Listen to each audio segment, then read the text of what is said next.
Hi, Chloe. My name's Daphne. I'm one of the tutors at IELTS Thank you for sending in your essay for correction. I'm glad you found us before your exam.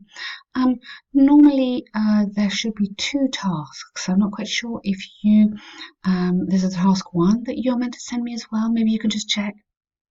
But anyway, let me have a look at your essay for you. So you've done the exam before, and as I say, you've got another one coming up soon. So it's important that you show the examiner you understand the question. So task achievement is 25% of the marks. And I'm not convinced here that you absolutely can show me what international marketing is. Okay, so you talk here a lot about different attitudes cause global marketing among people, and then global marketing, global corporations, global companies, global companies. So this paragraph, this intro here is really very repetitive. You need to think of different ways. You can use global marketing once, but then after that you need to change it. So the lexis, your vocabulary is 25% as well, and that means you need to paraphrase. So say the same thing in different ways. Now, global marketing here we mean and advertising. So we're not talking about trade. Be very careful. A lot of people make this mistake. We're talking about advertising.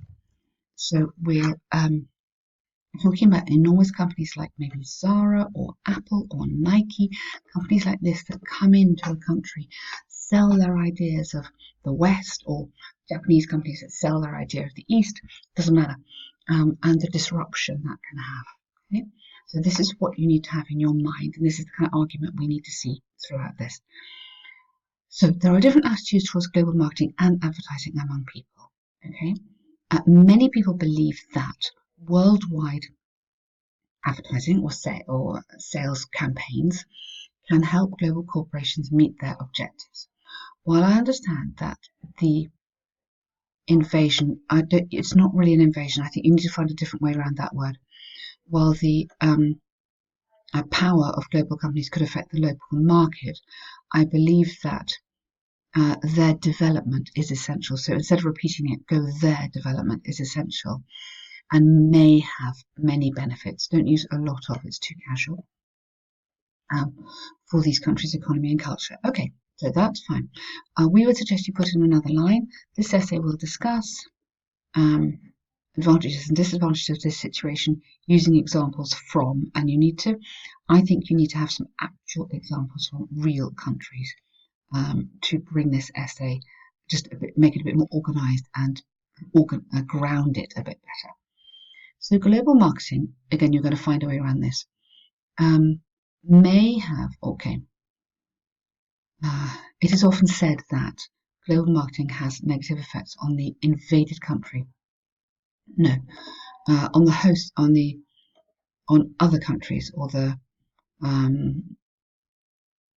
target country, you could say, especially local enterprise. Through the strategies of international marketing, enterprises take a series of commercial advantages. Okay, yeah, to sell more competitive services for the local institutions, or high quality goods for local people, which may bring huge pressure on domestic companies. Okay, I get what you're saying. Okay, so now give me an example.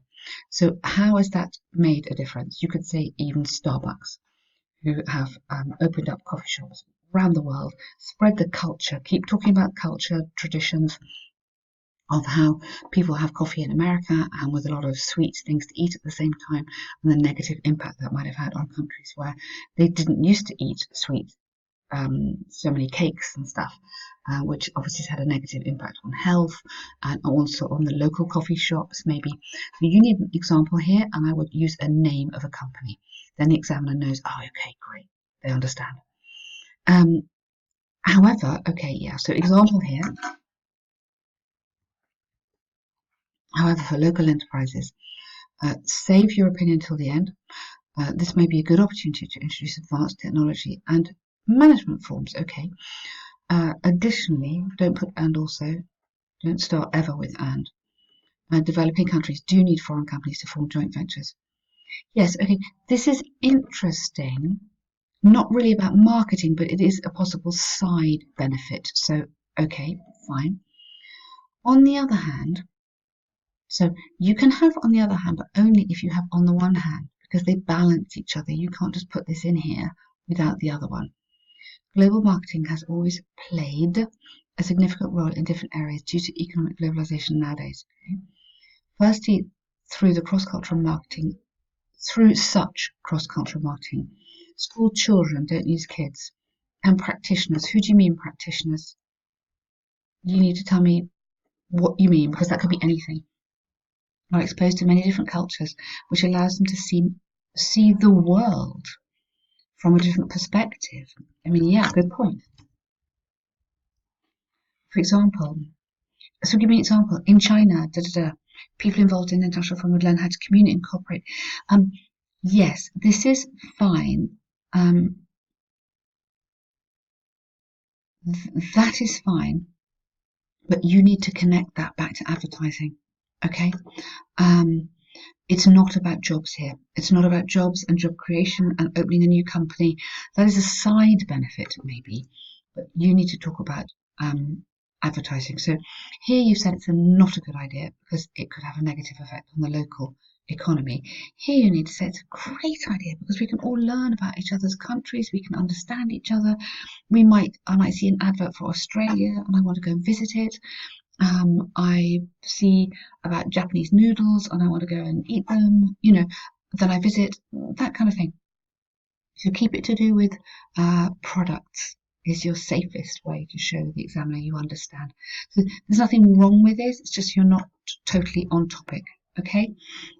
So keep, as you write, checking the question. Am I answering the question?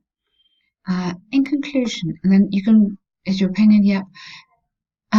It is not possible for countries to isolate themselves.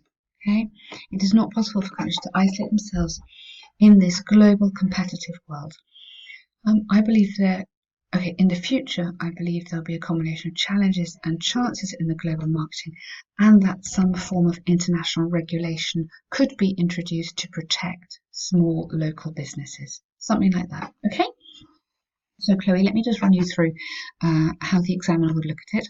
Task, we don't give grades, okay? Because I can only do that if you're writing in exam conditions in an exam. But let me just give you a comment. So task achievement, there are some issues on task achievement, definitely. Make sure you really understand that question. Coherence is pretty easy for me to understand. I think you've done a good job there. You're using some nice linking words. I would, if you have time, seriously suggest you have a look at our online course, which includes a lot of essay corrections and really good little video modules on exactly how to write these essays, task 1 and task 2. It's really good, and I see our students making a lot of progress. That will help you on the coherence and getting your paragraphs absolutely perfect. Your grammar looks good, no problems there. Good to show me as much variety as you can in your tenses. And I think vocabulary needs a bit of work, just mostly to avoid repetition. So if you feel you're repeating, then try and find a different way around it. So your lexical range, the examiner looks at how big your vocabulary is. I mean, remember, it's a language exam. I'm not testing your business knowledge here. Okay, so thank you very much for sending those in. Have a look at the course and well done.